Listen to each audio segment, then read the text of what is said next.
Good day, everyone. I'm MG Likens Perez.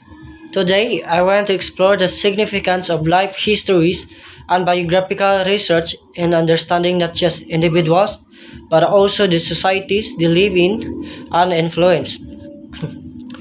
Life history, often seen as a neglected subdiscipline, is far from trivial. It is through the study of individual lives that we can truly grasp the nuances of historical breakthrough and societal changes. As the text states, individuals make up societies, and individual actions can cause large-scale social change. Consider individuals like Jesus Christ, who influenced the world through a faith and religion, or Jose Rizal, whose writing ignited a revolution in the Philippines. This figure demonstrates how individual can leave lasting impact across generations. However, life history is not just about exceptional individuals. It's about understanding how ordinary people fit in the larger historical narrative. As the text emphasizes, ordinary individuals should also be able to locate themselves in the pages of history. There's a mutual relationship between history and biography. Our lives are intertwined with the trajectory of our nation, society, and local community. To truly understand history, we must delve into individual stories, recognizing that our lives are part of our larger societal tapestry. Studying a life history is not an easy task. It requires identifying the various factors that shape an individual. Social scientists recognize that studying individuals can be more complex than studying entire societies due to their unique and dynamic nature. When studying Jose Rizal, we must look beyond the major events like the publication of his novels or his execution. We need to examine his family, education, peers, travels, and affections. Understanding his personal context is crucial to understanding his impact.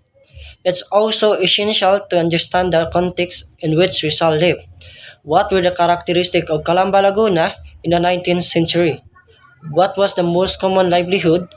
Was it a rich, progressive municipality? These questions provide valuable insights into Rizal's childhood and family. Family is a critical aspect of an individual life.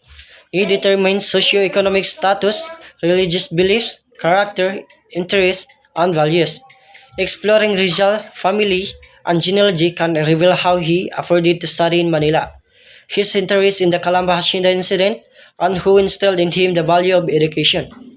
Institutions like schools, organizations, and churches also play a significant role in shaping an individual.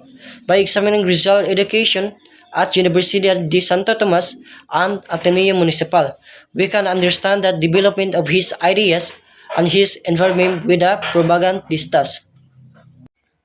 Other aspects, such as sector, ethnic group, and culture, provide a deeper understanding of an individual life. Zooming out to the national history of the country helps to connect the individual story to the larger narrative.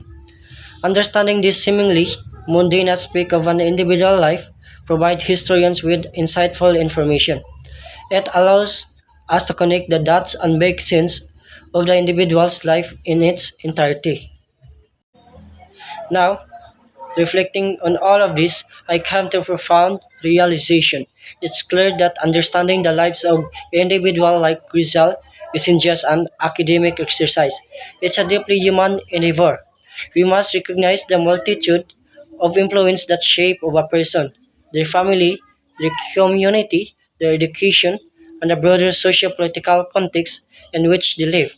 It's about seeing them not just as historical figure, but as complex human beings with their own struggles, dreams, and motivations. This approach fosters empathy and a more nuanced understanding of history. By connecting with the individual stories, we can better appreciate the challenges they faced and the contribution they made. It encourages us to look beyond the surface and delve into the deeper layers of human experience. In conclusion, delving into life history is not just about understanding the individual, it's about understanding ourselves and our society. By examining the various aspects of their life, we gain a deeper appreciation of their contributions and the forces that shape them. It reminds us that history is made of countless individual stories, each with its own unique perspective and lessons. Let us continue to explore these stories, to learn from them, and to honor the individuals who have shaped our world. And thank you.